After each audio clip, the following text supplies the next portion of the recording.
Somewhere in a federal courtroom in 1931, the most feared man in America sat down to face a jury. Al Capone had ordered killings.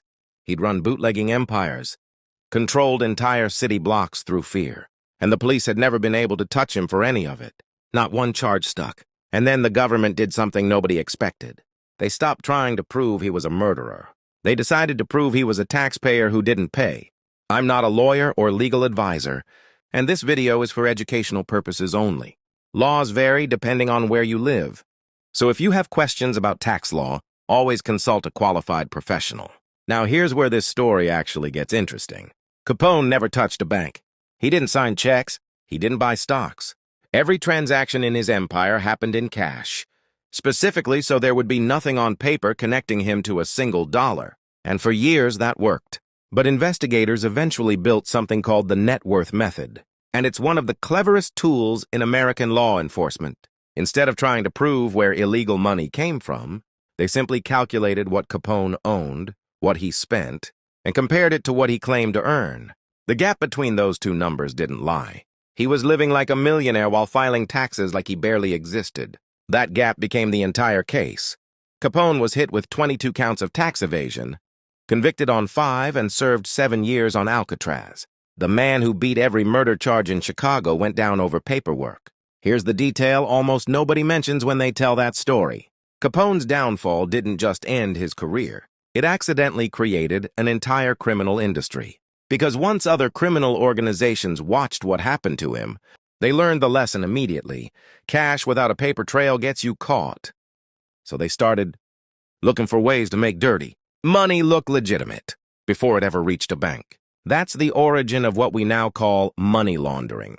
And it's almost entirely a byproduct of the government learning how to catch tax evaders through their spending instead of their crimes. Now, you'd think 70 years of watching Capone go down would have taught America's biggest earners a permanent lesson. It didn't. It just made the fraud smarter. And in some cases, the smartest people in the room ran it. In 1999, one of the largest accounting firms in the country, Ernst Young, began quietly helping wealthy clients disappear their tax obligations using something called a shelter. On paper, tax shelters can be completely legal. This one wasn't. Investigators found that the firm had built products with names like Cobra and CDS dressed up to look like genuine investment strategies. They weren't. They had no real economic purpose except one: making taxable income vanish. Over roughly 3 years, these shelters helped around 200 wealthy clients avoid close to $2 billion in taxes. When the case finally settled in 2013, the firm paid over $120 million to the government, on top of an earlier $15 million. And here's the part that should genuinely bother you. The firm itself was never criminally prosecuted. Individual partners were. The institution walked away with a fine and a new set of internal rules. If that sounds like an isolated incident, it wasn't. Around the same era, a former partner at KPMG, another major accounting firm, was quietly building something even bigger. His name was David Rivkin, and the shelters he helped design generated false losses of roughly $11 billion. Not $2 billion, $11 billion in losses that never actually happened, used purely to make real income look like it didn't exist. 9 clients used his structures to avoid $20 million in taxes each, adding up to $235 million stolen from the federal government through paperwork that looked, to an untrained eye, completely legitimate. Rivkin eventually pleaded guilty and cooperated with prosecutors. But here's the twist that almost never gets told. 13 other defendants in that same case were never convicted at all. Their charges were dismissed after it came out that prosecutors had pressured KPMG into cutting off its own employees. Legal defense funding, a move courts later ruled, had violated their rights. The architect of an $11 billion fraud scheme became the only person who actually faced consequences, while the surrounding case collapsed under its own legal misconduct. So if accounting firms could hide billions using paperwork nobody outside the industry could even read, imagine what happens when the people writing America's laws decide the rules don't apply to them. Charles Rangel, a sitting member of Congress, failed to report $75,000 in rental income from a villa he owned in the Dominican Republic.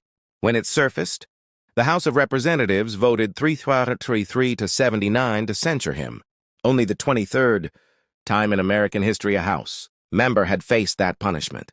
Jack Abramoff, one of the most powerful lobbyists in Washington, was convicted of conspiracy, tax evasion, and corrupting public officials across 3 separate courts, sentenced to nearly 6 years, and fined nearly $25 million. Senator Ted Stevens was convicted on 7 counts, including tax evasion, right before an election he then lost. His conviction was later thrown out, entirely after a Justice Department investigation revealed the prosecutors themselves had committed serious misconduct during the trial. Power in these cases didn't prevent the fraud. It just occasionally bought a way out afterward. But none of these numbers, not Capone's fortune, not Ernst Young's $2 billion, not even KPMG's $11 billion in fabricated losses, come close to the largest tax evasion case ever brought against a single individual in American history. His name was Walter Anderson. And unlike everyone else in this story, almost nobody has heard of him. Anderson made his fortune in telecommunications, and prosecutors say he earned roughly $450 million between 1995 and 1999. Here's the number that makes this case so extraordinary. Of that fortune, he's accused of failing to report source of nearly $365 million in income, a gap that created an estimated $200 million in unpaid federal taxes. To pull this off, Anderson didn't just hide money.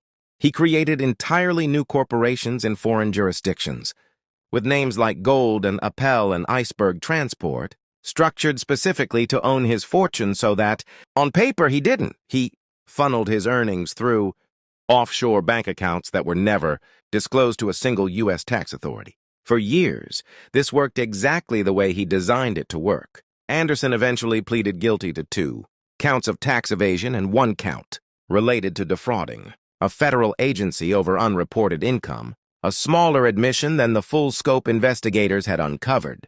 He was sentenced to 9 years in federal prison and ordered to pay restitution. One man, $400 million. A financial disappearing act more sophisticated than most nations could pull off, built entirely out of shell companies and silence. Here's what actually connects Capone in 1931 to Anderson decades later, and it's not the size of the fraud. It's the same exact mistake, made every single time. Every person in this story believed that if the money was hidden well enough, structured cleverly enough, moved through enough shell companies or fake investment products, it would simply stop being real. It never does. Money leaves a trail the moment it's spent, invested, or moved. And the entire history of American tax enforcement has been built around one discovery. You don't have to catch someone breaking the law. You just have to watch what they own and ask them to explain the difference.